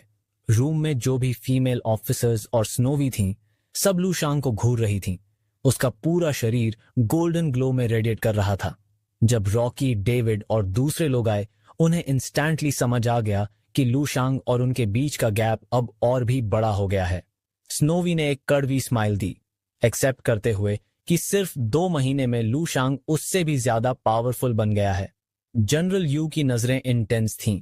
अचानक उन्होंने एक कदम आगे बढ़ाया और लू शांग को पकड़ने के लिए हाथ बढ़ाया, पर लू शांग ने उस ग्रैस्प से बचने की कोशिश नहीं की। उसके चेहरे पर एक्साइटमेंट क्लियरली दिखी। उसने अपने राइट आर्म को टेंस किया, पंच के लिए प्रिपेयर करते हुए 10-fold stellar force, grand master technique, 10 suns in the sky. Lu Shang का शरीर फायरी ग्लो में चमक रहा था। उसके फिस्ट्स और ब्रॉड पाम्स जनरल यू के हाथों से टकराए, बहुत जोर से। लू शांग कुछ स्टेप्स पीछे गया। हर कदम पर फ्लोर में क्रैक्स पड़ गए। अपना सोर आर्म शेक करते हुए लू शांग ने एक व्राई स्माइल दी और बोला, जनरल यू ने तो काफी फोर्स यूज कर दिया, सिर्फ 4th लेवल मार्शल आर्टिस्ट ही तो हूं मैं। जनरल यू की आंखें चमक उठीं, फिर वो जोर से हंस पड़े। उनका grand master aura tidal waves की तरह सराउंड कर रहा था। उन्होंने लू शांग की तारीफ की, तुम्हारा कॉम्बैट स्ट्रेंथ तो किसी नए 4th लेवल जैसे बिल्कुल नहीं लग रहा। लू शांग ने हाथ फैलाते हुए बोला, पर मैं सच में 4th लेवल ही हूं। जनरल यू ने अनॉयड होकर रिटॉर्ट किया, मुझे फर्क नहीं पड़ता लू शांग 4th लेवल पर है या नहीं। 15 बिलियन का बीस्ट मैरो खिला दिया, उसके बाद सिर्फ एक थप्पड़ ही तो मारा, वो भी कम है। जो भी ऑफिसर्स और स्टूडेंट्स वहां भाग के आए थे, उनमें लू शांग भी शामिल था। सब शॉक में थे। फ्लोर पर स्कैटर्ड कंटेनर पड़े थे, सब पर 4th लेवल बीस्ट मैरो का लेबल लगा हुआ था। सबको पता था कि जनरल यू अपनी फुल स्ट्रेंथ नहीं लगा रहे थे, लेकिन वो अटैक फिर भी एक रियल ब्लो था। From a level saint grand master, एक grand master level martial artist का मिनिमम कॉम्बैट पावर होता है 1 मिलियन। ऐसे में लू शांग ने ऐसे फोर्स को कैसे एब्जॉर्ब कर लिया, ये सबके लिए एक शॉक था। इसी मोमेंट में चैम्बर रूम में जितने भी ऑफिसर्स और स्टूडेंट्स थे, सबकी नजरें लू शांग पर टिक गईं। रॉकी, डेविड और एमी बिल्कुल डम्बफाउंडेड थे। एक direct hit from a grand master, 15 billion worth beast marrow. वो हमेशा जानते थे कि लू शांग और उनके बीच गैप है, पर कभी सोचा भी नहीं था कि गैप इतना ज्यादा हो चुका होगा। 4th लेवल लू शेंग शायद अभी ही 5 लाख का कॉम्बैट पावर रखता है, जो एक पीक लेवल 6 मार्शल आर्टिस्ट के बराबर है। उसकी ओवरवेलमिंग फोर्स ने सब कुछ ओवरशैडो कर दिया था और कोई भी समझ नहीं पाया कि लू शेंग ने कैसे जनरल यू का अटैक झेल लिया। बस ये सोच के ही उनके कांप उठे, उनका पूरा जिस्म डर से भर गया। डेविड का तो पूरा शरीर कांप रहा था, जबकि एमी को लगा जैसे उसकी आत्मा ही निकल गई हो। स्नोई और किन दोनों लू शेंग को देख रहे थे और सोच रहे थे कि ये लड़का अभी भी एक हाई स्कूल स्टूडेंट है जिसने अभी तक यूनिफाइड एग्जाम भी नहीं दिया। ये सोचकर किन ने स्नोई की तरफ देखा, जिन्होंने सिर हिलाकर हाँ बोला। दोनों ने एक ही कंक्लूजन पे पहुंच गए। लू शेंग इस साल के यूनिफाइड एग्जाम में डेफिनेटली टॉप करेगा। रॉकी जमीन पे बिखरे हुए कंटेनर्स को देख रहा था, याद करते हुए कि लू शेंग उसी के उम्र का था और अभी से 5 लाख का कॉम्बैट पावर रखता है। तो जब वो लेवल 5 या लेवल 6 पे पहुंचेगा तब क्या होगा? क्या वो सच में एक ग्रैंड मास्टर के बराबर हो जाएगा? और फिर उसे याद आया, लू शेंग ने ऑलरेडी एक ग्रैंड मास्टर का विल डिस्प्ले किया था, तो अब उसका ग्रैंड मास्टर बनना तो तय है। तभी लू शेंग को एक बात समझ आई। उसने काफी ज्यादा 4th level beast marrow absorb कर लिया था, इसीलिए उसे पहले से एनर्जी थोड़ी ज्यादा एक्सैजरेटेड लग रही थी और कुछ रीजन से वो एनर्जी बार बार रिप्लेनिश भी हो रही थी। उसने थोड़ा ऑकवर्ड स्माइल दिया और जनरल यू का शुक्रिया अदा किया। आखिर वो बीस्ट मैरो 15 अरब का था। जनरल यू बिल्कुल भी कंजूस नहीं निकले। जनरल यू ने हाथ हिला के हल्का सा बोला, थैंक्स कहने की जरूरत नहीं। जब बैटलफील्ड पे जाओगे तो कुछ ज्यादा बीस्ट्स मार देना, तभी ये बीस्ट मैरो वर्थ लगेगा जो तुम्हें ईस्टर्न मिलिट्री डिस्ट्रिक्ट से मिला है। लू शेंग ने हाथ जोड़कर रिस्पेक्ट दिखाई, सीरियस एक्सप्रेशन के साथ। उसका मानना था कि बैटलफील्ड पे एनिमी का सामना करना हर मार्शल आर्टिस्ट का फर्ज होता है और वो अपने काम से ये फर्ज पूरा करेगा। जनरल यू ने उस यंग लड़के को सेटिस्फैक्शन से देखा, जैसे उसमें एक फ्यूचर मार्शल की झलक मिल रही हो। हंसते हुए पलटकर जनरल यू ने लू शेंग को अलविदा कहा, लेकिन उनके मन में एक विश्वास था, अगली बार जब वो लू शेंग से मिलेंगे तब वो ग्रैंड मास्टर बन चुका होगा। और वो दिन दूर नहीं था। स्नोई लू शेंग के पास आई और उसे बताया कि मिलिट्री स्टार सिलेक्शन अब सफलता से कंप्लीट हो चुका है। उसने उसे बधाई दी और पूछा कि लू शेंग यूनिफाइड एग्जाम की प्रिपरेशन कैसे कर रहा है। जब उसने पूछा कि कौन सी यूनिवर्सिटी चुन रहा है, लू शेंग थोड़ा कंफ्यूज हो गया और स्नोई से सजेशन लेने लगा। स्नोई मुस्कुराई और बोली, तुम्हारी करंट स्ट्रेंथ के साथ कंट्री की कोई भी यूनिवर्सिटी तुम्हारे लिए ओपन है। अगर तुम ईस्टर्न रीजन में देख रहे हो तो डोंगलिंग मार्शल यूनिवर्सिटी बेस्ट है, और वैसे भी तुम डोंगलिंग प्रोविंस के हो तो वहां तुम्हें स्पेशल ट्रीटमेंट और बेनिफिट्स मिलेंगे। पर तभी स्नोई का एक्सप्रेशन सीरियस हो गया। ये उसकी पुरानी रिकमेंडेशन थी। 1 महीने पहले तक वो डेफिनेटली लू शेंग को वहां भेजने के लिए कहती, लेकिन अब वो चाहती थी कि लू शेंग रॉयल कैपिटल जाए। स्नोई ने सिंसियर टोन में कहा, क्योंकि रॉयल कैपिटल में 7 डिवाइन मार्शल यूनिवर्सिटीज हैं। यहीं से हमारे देश की मार्शल आर्ट्स की फाउंडेशन शुरू हुई थी। यहाँ पूरे नेशन के टॉप मार्शल टैलेंट्स इकट्ठा होते हैं। अगर लू शेंग डिवाइन मार्शल टावर का रिकॉर्ड तोड़ता है तो वो एक मार्शल सेंट का फेवर जीत सकता है, और एक मार्शल सेंट के अंडर ट्रेन होके उसके पास 8वें लेवल ग्रैंड मास्टर बनने का रियल चांस होगा। मार्शल सेंट एक दूर और अजनबी टाइटल। स्नोई का चेहरा और भी सीरियस हो गया। मार्शल सेंट्स इस दुनिया के पिलर्स हैं जिनकी मार्शल प्रोविस इमेजिनेशन के बाहर होती है। उनकी अथॉरिटी मिलिट्री डिस्ट्रिक्ट्स और इवन नेशनल पावर्स से भी ऊपर होती है। फिलहाल हमारे नेशन में 3 9वें लेवल मार्शल सेंट्स हैं, supreme martial saint Zhao Ji, jade martial saint टांजोंगयू और एक ही महिला martial saint dark star martial saint लिनजेंगयू। लू शेंग को याद आया, ड्रीम रियलम के टाइमलाइन में इस स्टेज पे दुनिया के सबसे पावरफुल लोग सिर्फ 9th लेवल तक ही पहुंचे थे। इसका मतलब था कि मार्शल सेंट्स ही सबसे ऊपर खड़े थे। एक छोटी सी खामोशी के बाद स्नोई ने सबसे पहले बोला, मैं लू शेंग के लिए डिसीजन नहीं ले सकती क्योंकि मैं उसका फ्यूचर प्रेडिक्ट नहीं कर सकती, लेकिन मुझे लगता है कि लू शेंग का फ्यूचर शायद किसी भी और इंसान से ज्यादा दूर तक जा सकता है, शायद एक मार्शल सेंट से भी आगे। लू शेंग ने उसकी तरफ थोड़ा सरप्राइज होकर देखा। उसने एक्सपेक्ट नहीं किया था कि स्नोई उसके बारे में इतनी बड़ी सोच रखती है, लेकिन अगर सोचा जाए तो उसके पास वो 3 मार्शल टेक्निक्स थीं जो फ्यूचर के स्ट्रॉन्गेस्ट लेवल 11 मार्शल आर्टिस्ट्स ने पास डाउन की थीं, और साथ ही में 10,000 साल आगे का नॉलेज और मार्शल आर्ट्स का एक्सपीरियंस भी था। इसलिए उसको पूरा कॉन्फिडेंस था कि उसकी फ्यूचर अचीवमेंट्स एक मार्शल सेंट से भी आगे जा सकती हैं। दूर से चिन उन दोनों को देख रहा था। जब स्नोई ने बोला कि लू शेंग जो अभी सिर्फ 4th लेवल पे है एक दिन मार्शल सेंट से भी ऊपर जा सकता है, तो चिन थोड़ा स्केप्टिकल था, लेकिन अगले ही मोमेंट में उसको महसूस हुआ कि शायद उसने लू शेंग को गलत समझा है। लू शेंग का अनमैच्ड टैलेंट ये सजेस्ट करता था कि उसका फ्यूचर शायद इतना लिमिटेड नहीं है जितना वो सोच रहा था। स्नोई थोड़ा उदास नजर आई और बोली, पूरे मिलिट्री डिस्ट्रिक्ट में सबसे हाईएस्ट रैंक ग्रैंड मार्शल की होती है, और वो भी सिर्फ 8th लेवल तक ही पहुंचा है, ग्रैंड मास्टर लेवल। वो कभी भी 9th लेवल मार्शल सेंट तक ब्रेक थ्रू नहीं कर पाया। लू शैंग ने पूछा, इवन विद पूरे मिलिट्री डिस्ट्रिक्ट के सारे रिसोर्सेज होने के बाद भी वो 9th लेवल तक क्यों नहीं जा पाया? चिन धीरे धीरे आगे आया और सिर हिला के बोला, ये सब कुछ जितना सिंपल लगता है उतना है नहीं।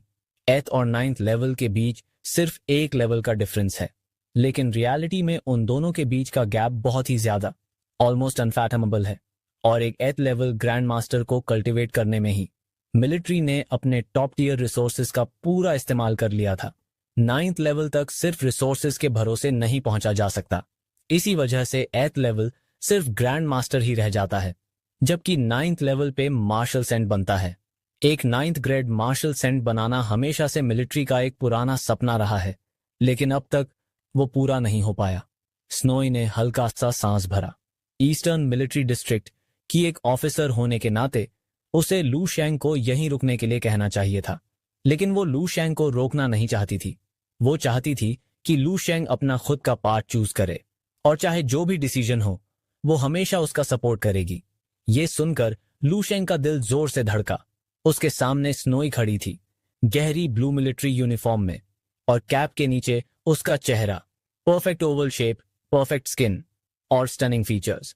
लू शैंग ने सोचा, अगर वो ईस्टर्न मिलिट्री डिस्ट्रिक्ट में रुकता है तो शायद वो फ्यूचर में स्नोई से शादी भी कर ले, जैसे कि ड्रीम रियल्म की इन्फो ने बताया था। स्नोई की आंखों से नजर चुराते हुए लू शैंग ने पूरी कन्विक्शन के साथ कहा, लू शैंग हमेशा स्नोई की मदद के लिए ग्रेटफुल रहेगा, और जैसे मैंने जनरल यू से वादा किया था, मैं एक दिन बैटलफील्ड में कदम रखूंगा अपने देश को डिफेंड करने के लिए। ये मेरा ड्यूटी है और ऑब्लिगेशन भी। मैं कभी भी ईस्टर्न मिलिट्री डिस्ट्रिक्ट को या स्नोई को भूलूंगा नहीं, और उनका भरोसा कभी तोड़ूंगा नहीं। ये सुनकर स्नोई के चेहरे पे एक रिलीव्ड स्माइल आ गई। उसने लू शैंग की आंखों में गहराई से देखते हुए बोला कि वो उस दिन का इंतजार करेगी जब लू शैंग वापस ईस्टर्न मिलिट्री डिस्ट्रिक्ट आएगा। कुछ सेकंड्स के लिए दोनों शर्मा गए और लू शैंग ने ऑकवर्डली खांसी मारी। वो इस वियर्ड एटमॉस्फेयर में अकेला नहीं रहना चाहता था स्नोई के साथ, लेकिन चिन ने शायद कुछ नोटिस कर लिया था। इधर उधर देखते हुए वो ऐसे रिएक्ट कर रहा था जैसे उसने एक नई दुनिया ही डिस्कवर कर ली हो। स्नोवी जाने से पहले लू शांग को बताती है कि मिलिट्री स्टार सिलेक्शन खत्म हो चुका है और अब यूनिफाइड एग्जाम बिल्कुल पास ही है। उसने लू शांग से कहा कि एग्जाम से पहले वो जरूर साइकोलॉजिकल एसोसिएशन से एक सर्टिफिकेट ले ले, ताकि उसे स्टार नेट का एक्सेस मिल जाए, जहां वो ऑनलाइन आसानी से सामान खरीद बेच सकता है। लू शांग ने सिर हिला के हाँ कहा और पैक करने के लिए तैयार हो गया। जब वो निकलने लगा, स्नोवी उसे देखती रही। कुछ कहना चाहती थी पर शब्दों में बांध नहीं पाई। उसके दिल में जज्बात थे पर वो कह नहीं पाई। जैसे ही लू शांग दूर जा रहा था, चिन आया। उसके चेहरे पे एक मिस्चीवस स्माइल थी। स्नोवी को इतने साल से जानता था, पर पहली बार उसने उसके चेहरे पे ऐसी एक्सप्रेशन देखी थी। शायद स्नोवी को लू शांग के लिए कुछ फील होता हो, पर चिन की बात खत्म होने से पहले ही स्नोवी शर्मा गई और उसे थोड़े मजाक वाले पंचेस दिए, जैसे कह रही हो, चुप कर। गुस्से में वो वहां से चली गई और एक दरवाजे के पीछे छुप गई। वहां खड़ी होके उसने एक पल लिया। उसका दिल जोर से धड़क रहा था। पहली बार उसने किसी लड़के के लिए ऐसे फील किया था, और वो लड़का भी उससे काफी छोटा था। एक दिन के रेस्ट के बाद डोंगनिंग प्रोविंस के ऊपर एक बड़े से काले मिलिट्री हेलीकॉप्टर ने एक पहाड़ी के ऊपर होवर किया। कैबिन का दरवाजा खुला और तेज हवा ने सबके बाल उड़ा दिए। स्नोवी ने जोर से चिल्लाते हुए लू शांग से पूछा, तुम श्योर हो यहीं उतरना है? लू शांग हेलीकॉप्टर के दरवाजे पर था। बैकपैक उसकी पीठ पे बंधा हुआ था। उसने मुड़ के एक कॉन्फिडेंट स्माइल दिया। ये स्नोवी कुछ इंस्ट्रक्शंस देने ही वाली थी हेलीकॉप्टर को नीचे लाने के लिए, ताकि वो लैडर गिरा सके, पर लू शांग ने मना कर दिया, जरूरत नहीं है। उसने हाथ हिलाया, फाइनल गुड बाय कहा और सीधा हेलीकॉप्टर से नीचे जंप कर गया। स्नोवी शॉक थी, सिर्फ देखती रह गई जैसे लू शांग छोटा होता जा रहा हो। चिन तुरंत आगे बढ़ा, हेलीकॉप्टर के एज पे जाके देखा। ये लड़का पागल है क्या? 200 मीटर का ड्रॉप है यार, और उसके पास पैराशूट भी नहीं था। स्नोवी हमेशा की तरह काम थी। उसने बस कहा, उसे कुछ नहीं होगा। उसकी आंखें नीचे झांक रही थीं, जैसे जानती हो कि वो लड़का अब उन दोनों से बहुत आगे निकल चुका है। चिन ने एक लंबी सांस ली। हैरान होकर सिर हिलाया। उसके चेहरे पे एक कॉम्प्लिकेटेड सी एक्सप्रेशन थी। नीचे पहाड़ पर एक पापा और बेटा हाइक कर रहे थे। पापा ने अपने बेटे का हाथ थामा हुआ था, उसे हर कदम पर गाइड करते हुए।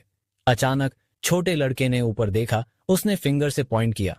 पापा देखो, स्काई में एक छोटा सा डॉट जल्दी से बड़ा होता जा रहा था। एक सिलहुड आसमान से नीचे आ रहा था, गोल्डन ग्लो से घिरा हुआ। सुपरमैन है क्या? उसने पूछा। पापा ने भी ऊपर देखा और तुरंत उसकी आंखों की पुतलियां छोटी हो गईं। अगले सेकंड उसे समझ आ गया, वो जो स्काई से गिर रहा था वो एक पावरफुल मार्शल आर्टिस्ट था, कम से कम 6th लेवल का, शायद ग्रैंड मास्टर भी। हवा उसके कानों के पास से तेज गुजर रही थी। लू शांग, जिसका पहला phase of immortal golden body refinement हो चुका था, उसके मसल्स, बोन्स, स्किन और इंटरनल ऑर्गन्स सब कुछ इंटेंस ट्रांसफॉर्मेशन से गुजर रहे थे। वो जमीन पे टकराया इतनी जोर से कि पूरा ग्राउंड टूट गया, एक बड़ा क्रेटर बन गया। वो पहाड़ी के एज पे खड़ा होकर नीचे शहर को देख रहा था। उसके अंदर अभी भी वो पावरफुल एनर्जी घूम रही थी। अब जब वो 4th लेवल पे पहुंच चुका था तो शायद 1 महीना लगेगा इस एनर्जी को पूरी तरह एब्जॉर्ब करने में। वो आगे बढ़ा, पहाड़ के रास्ते से नीचे की तरफ दौड़ता हुआ। उसने नोटिस किया उसकी इनर स्ट्रेंथ अब गोल्डन ह्यू का हो चुका था। उसने अपने हाथों की तरफ देखा, जैसे वो हाथ अब कभी टूट नहीं सकते। पापा और बेटा दोनों उसे ऑफ में देख रहे थे। पापा खुद भी एक मार्शल आर्टिस्ट था, तो उसने उस गिरती हुई फिगर को एक पल के लिए क्लियरली देख लिया। एक लड़का, बहुत ही यंग, लगभग 18 साल का, बिल्कुल एक हाई स्कूल स्टूडेंट की तरह। और ये लड़का बिना किसी चोट के सैकड़ों मीटर ऊपर से गिर गया था। पापा हल्की सी हंसी, शायद इस लड़के के पास कोई हाईटेक गियर होगा। पर उसका चेहरा फिर से सीरियस हो गया। उसने नीचे देखा जहां लू शांग ने लैंड किया था। वो बड़ा क्रेटर, वो क्लियरली नॉर्मल नहीं था। बच्चा फिर से बोला, पापा क्या वो सुपरमैन था? पापा ने उसका हाथ पकड़ा और उसका ध्यान हटाने की कोशिश की। नहीं बेटा, सुपरमैन वगैरह कुछ नहीं होता, बस कोई मूवी शूट हो रही होगी। बेटा चुपचाप पापा के साथ ऊपर की तरफ चला गया, पर उसकी नजर अब भी उस डायरेक्शन में थी जहां लू शांग गया था। उस छोटे लड़के के दिल में लू शांग डेफिनेटली सुपरमैन था। उसने सोचा, पापा बस मानना नहीं चाहता। लियू शेंग जल्दी से साइकिक एसोसिएशन पहुंच गया। जगह काफी सूनी सूनी सी लग रही थी और वो सीधा रिसेप्शन डेस्क की तरफ बढ़ गया। वहां उसने एक यंग लड़के को देखा जो अपने स्मार्टफोन में घुसा हुआ था, जेनशिन इम्पैक्ट खेलते हुए। जब उसने लियू शेंग का रिकमेंडेशन लेटर देखा तो उसका चेहरा हैरानी से भर गया। उसने लियू शेंग को देखा जो देखने में किसी साइकिक जैसा बिल्कुल नहीं लग रहा था, लेकिन क्योंकि ये रिकमेंडेशन मिलिट्री डिस्ट्रिक्ट से आया था इसलिए उसने लियू शेंग के साथ पूरी इज्जत से पेश आना ठीक समझा। आखिर वो खुद भी मिलिट्री बैकग्राउंड से था। वो यंग लड़का तुरंत खड़ा हो गया और लियू शेंग को अंदर ले जाने लगा।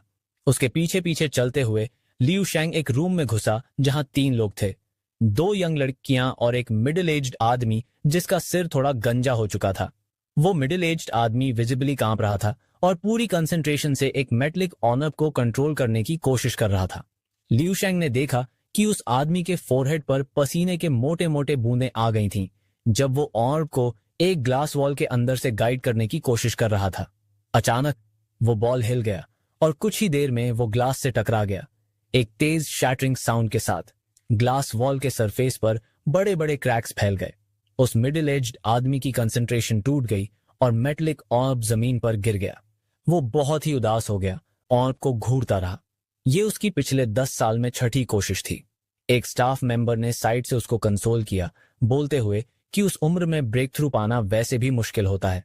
आंखों में आंसू लेकर वो गंजा आदमी रूम से चला गया। अब नेक्स्ट थी एक लड़की जिसका नाम था सोफिया। उसके लंबे वेवी ब्लॉन्ड बाल थे और वो काफी स्ट्राइकिंग फिगर वाली थी। स्टाफ उससे पहले से फेमिलियर लग रहा था और उन्होंने नोट किया कि ये उसका तीसरा अटेम्प्ट था टेस्ट लेने का। सोफिया ने थोड़ा सा हफ करते हुए जवाब दिया, मैं 20 साल की उम्र में लेवल 1 साइकिक बन गई थी। अब मैं 25 हूं तो लेवल 2 एग्जाम थोड़ा फेल हो गया तो क्या, नॉर्मल ही है। अब स्टाफ मेंबर ने अपना ध्यान लियू शेंग की तरफ घुमाया। रिसेप्शन डेस्क का लड़का आगे आया और बताया कि ये बंदा स्नोई के रिकमेंडेशन के साथ आया है और मिलिट्री डिस्ट्रिक्ट से रेफरल लेटर भी लाया है। सोफिया ने लियू शेंग की तरफ क्यूरियस नजरों से देखा। उसे यकीन नहीं हो रहा था कि इतना यंग चेहरा किसी साइकिक प्रैक्टिशनर का हो सकता है, लेकिन साइकिक पावर हो या ना हो, उसे लियू शेंग का चेहरा काफी हैंडसम लगा।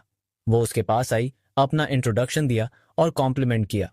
इतनी छोटी उम्र में साइकिक प्रैक्टिशनर बन जाना वाकई इंप्रेसिव है। उसने बड़ी जेनरोसिटी दिखाते हुए कहा, कोई भी डाउट हो तो मुझसे पूछ लेना। लियू शेंग ने ग्रैटिट्यूड के साथ सिर हिलाया और पूछा, जो टास्क वो गंजे अंकल कर रहे थे, क्या वो ही असेसमेंट का पार्ट था? सोफिया ने, जो एक्सपीरियंस से बोल रही थी, उसे समझाना शुरू किया। असेसमेंट के 2 स्टेजेस होते हैं।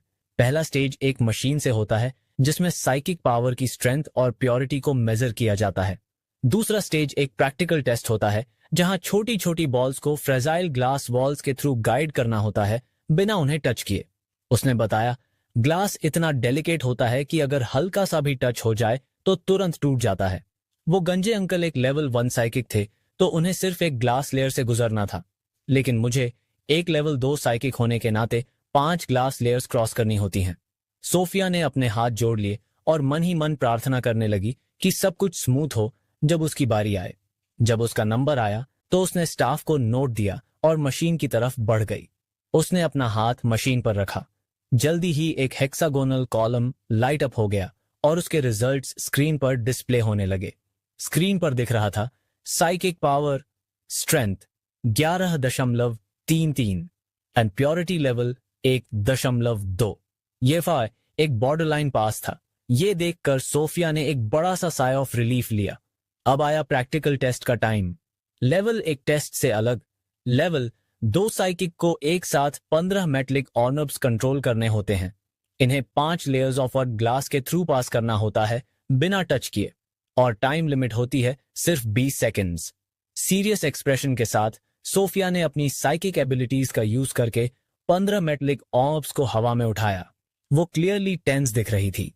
सोफिया ने गहरी सांस ली और तुरंत उन 15 मेटलिक ऑर्ब्स को आगे शूट किया। लियू शेंग ने तुरंत समझ लिया कि 15 मिथ्रिल से बने मेटलिक ऑर्ब्स को एक साथ कंट्रोल करना लेवल 2 साइकिक के लिए भी कितना बड़ा चैलेंज है। साइको पावर को जितना हो सके कंट्रोल में रखना जरूरी है। पार्टिसिपेंट्स को एक साथ 15 ऑर्ब्स पे फोकस करना पड़ता है और उन्हें क्लोजली ऑन परेड भी करना होता है। सुनने में इजी लगता है, लेकिन करने में बिल्कुल नहीं। सोफिया ने फुल कॉन्फिडेंस के साथ पहला ग्लास लेयर क्रॉस कर लिया, काफी फास्ट। दूसरा लेयर भी उसके बाद तुरंत आ गया। उसने तुरंत ऑन रब्स की पोजीशन को एडजस्ट किया और तीसरा लेयर भी क्रॉस कर लिया। जैसे ही उसे लगा कि चौथा लेयर भी हो जाएगा, एक स्टाफ मेंबर ने अनाउंस किया, टाइम खत्म हो गया, इसीलिए पहला अटेम्प्ट फेल। सोफिया का थोड़ा मूड ऑफ हो गया, लेकिन ज्यादा अपसेट नहीं थी। एक गहरी सांस ली और दोबारा ट्राई करने के लिए तैयार हो गई। इस बार स्टार्ट करते ही उसने पहले से ज्यादा फास्ट पेस पकड़ लिया। पहले 3 लेयर्स स्मूथली क्रॉस हो गए, चौथा लेयर मुश्किल से क्लियर हुआ। 12 सेकंड्स बचे थे जब उसने 5th लेयर के तरफ मूव किया। शायद पहले वाली गलती को कवर करने के चक्कर में सोफिया थोड़ा ज्यादा फास्ट चल गई। रिजल्ट, कुछ metallic orbs fragile 5th glass wall से टकरा गए। एक जोर की शैटरिंग साउंड गूंज उठी और सारे ऑर्ब्स नीचे गिर गए। सोफिया कोलैप्स हो गई। चेहरे पे एक कड़वी सी मुस्कुराहट थी। फिर से फेल। स्टाफ मेंबर्स ने कुछ नहीं कहा, बस पूछा, क्या आप एक और ट्राई लेना चाहती हैं? सोफिया समझ गई कि लेवल 2 साइको मास्टर बनने के लिए अभी काफी रास्ता बाकी है। तभी एक आवाज आई, तुम कर सकती हो। सब लोग घूम के देखे। लू शेंग आ चुका था। काफी कूल डिमीनर के साथ सोफिया के पास आया। उसने कहा, तुम में पोटेंशियल है, लेकिन तुम्हारा मेथड गलत है। उसने सजेस्ट किया, तुम सिर्फ आगे देख रही हो, थोड़ा पीछे भी देखना चाहिए। सोफिया ने आंखें झपकाईं, समझ नहीं पाई। लू शेंग पेशेंस से समझाने लगा, तुम पहले हर लेयर के सामने ऑनअप्स को एडजस्ट करती हो, फिर पास करवाती हो, फिर नेक्स्ट लेयर पे फिर से एडजस्ट करती हो। ये मेथड बहुत टाइम कंज्यूमिंग है और साइको स्ट्रेंथ पे भारी पड़ता है। ये टेस्ट असल में साइको के कंप्यूटिंग एंड प्लानिंग स्किल्स का टेस्ट है।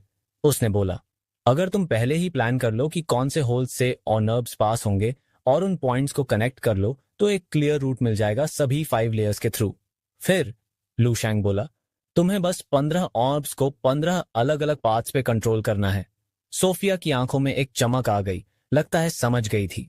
स्टाफ मेंबर्स ने लू शेंग के वर्ड्स पे सोचा और सिर हिलाकर एग्री किया।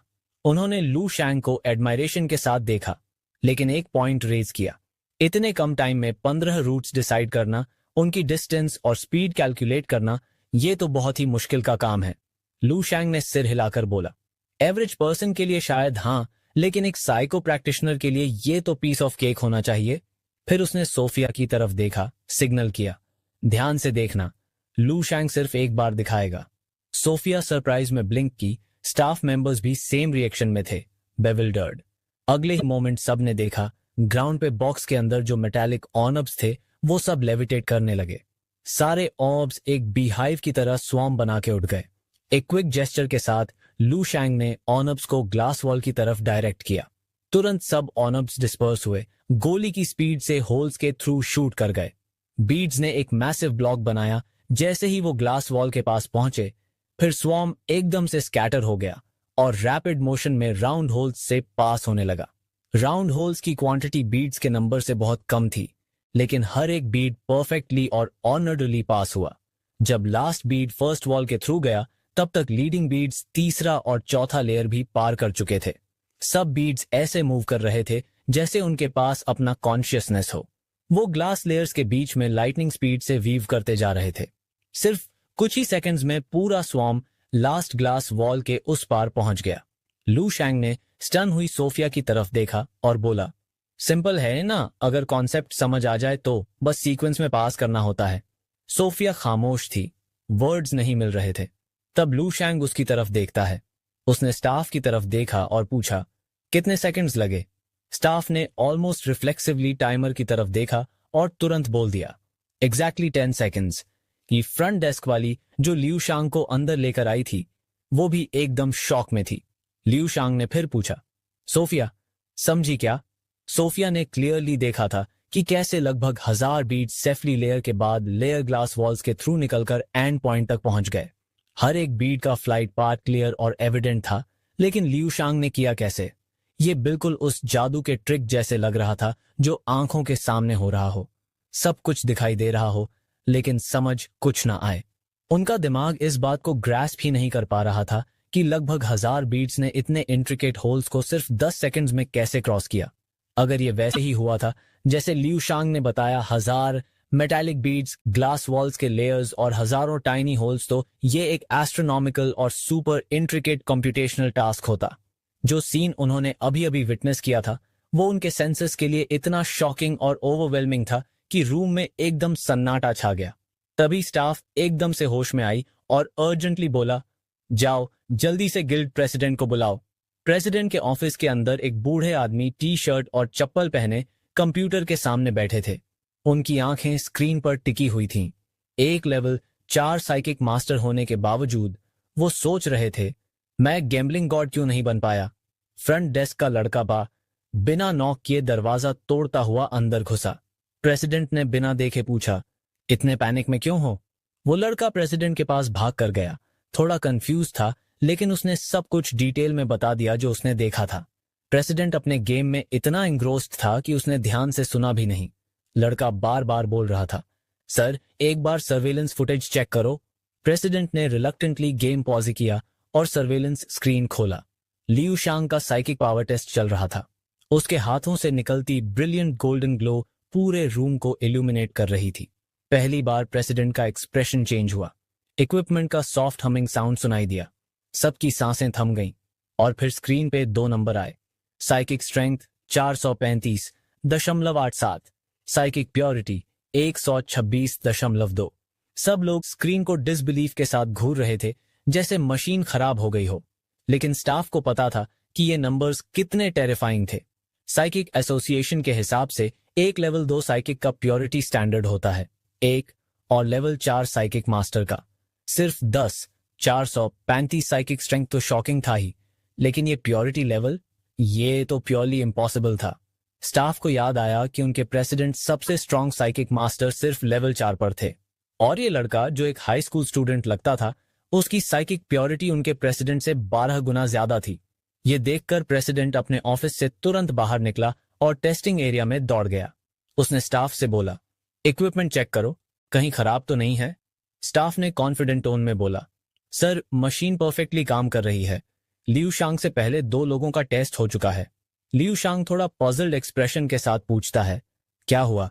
आप लोग ऐसे रिएक्ट क्यों कर रहे हो? क्या स्कोर में कोई दिक्कत है? प्रेसिडेंट ने जल्दी से समझाया, आपके रिजल्ट्स इतने अनबिलीवेबल हैं कि हमें खुद विश्वास नहीं हो रहा। फिर धीरे से पूछा, बेटा तुम कहीं किसी लेवल 7 या लेवल 8 साइकिक मास्टर के डिसेंडेंट तो नहीं हो? लिू शांग ने हंसी के साथ सिर हिला दिया। मैं किसी बड़े घराने से नहीं आया हूं। और पूछा, मैं फाइनल टेस्ट दे सकता हूं? प्रेसिडेंट ने पसीना पोंछते हुए बोला, फाइनल टेस्ट की जरूरत है क्या? आपके एबिलिटीज तो ऑलरेडी। लिू शांग ने कैजुअली कहा, मेरे लिए तो ये बस एक सिंपल टास्क है। और ग्लास वॉल की तरफ एक नजर डाली। जैसे ही स्टाफ ने टाइमर स्टार्ट किया, रूम के अंदर के आयरन बीड्स एक ड्रैगन जैसी स्ट्रीम में बदल गए और ग्लास को एफर्टलेसली पियर्स करते हुए उस पार निकल गए। लिू शांग, उसे लगा कि वो और भी तेज कर सकता है। कुछ ही सेकंड्स में सारे iron beads final layer of glass के पार चले गए। ये सेकंड अटेम्प्ट पहले से भी ज्यादा फास्ट था। स्टाफ ने कांपते हुए टाइमर की तरफ देखा, 4.25 सेकंड। उसी वक्त रूम में सबको ऐसे महसूस हुआ जैसे हवा ही खत्म हो गई हो। सबकी सांसें रुक गई हों। ये टास्क उस टास्क से भी ज्यादा मुश्किल था जो लू शैंग ने पहले किया था। फिर भी उसने टाइम आधा कर दिया। लू शैंग का एफर्टलेस डिमीनर देखकर सबको क्लियर हो गया कि उसने अभी तक अपनी लिमिट तक रीच ही नहीं किया। साइकिक मास्टर्स एसोसिएशन के प्रेसिडेंट को पता था कि लू शैंग ने जो किया वो कितना ज्यादा मुश्किल है। सच कहूं तो वो खुद भी ये नहीं कर सकते थे जो लू शैंग ने अभी किया। प्रेसिडेंट ने मैं ही मन सोचा, लू शैंग की एबिलिटी ग्रैंड मास्टर लेवल के साइकिक कंट्रोल के पास जा रही है। वो बस चुप हो गया। उसके पास कहने को कुछ था ही नहीं। जो कुछ भी उसने अभी देखा उससे वो बिल्कुल ओवरवेलम्ड था। उसका एटीट्यूड लू शैंग के लिए पूरी तरह से बदल गया। अब वो उसे बहुत रिस्पेक्ट से एड्रेस कर रहा था, यहां तक कि सर तक कह दिया। ये रिस्पेक्ट थी ताकत के लिए, चाहे इंसान की आइडेंटिटी या उम्र कुछ भी हो।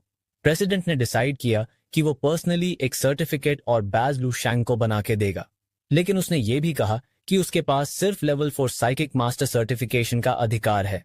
अगर लू शैंग को हायर लेवल बैज चाहिए तो उसे कैपिटल सिटी जाना पड़ेगा। लू शैंग ने प्रेसिडेंट के एटीट्यूड में सडन चेंज नोटिस किया और थोड़ा अम्यूज्ड फील किया।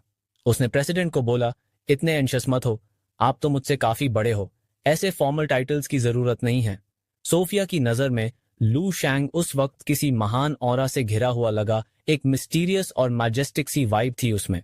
उसके अब्राइट और हैंडसम लुक के नीचे ऐसा लगा जैसे कोई मिस्ट हो, लेयर्स ऑफ मिस्ट्री जो उसे और भी ज्यादा खास बना रही हो। सोफिया ने हल्की सी हिचकिचाहट के साथ पूछा, आपकी एज क्या है? लू शैंग ने रिप्लाई दिया, मैं 18 का हूं और अभी मैं यूनिफाइड एग्जामिनेशंस की तैयारी कर रहा हूं। मैं एक हाई स्कूल स्टूडेंट हूं। फिर उसने पूछा, तुम्हें लगता है मैं उनमें से हूं जो बाहर से यंग दिखते हैं लेकिन अंदर से पता नहीं कितने सालों से जी रहे हों?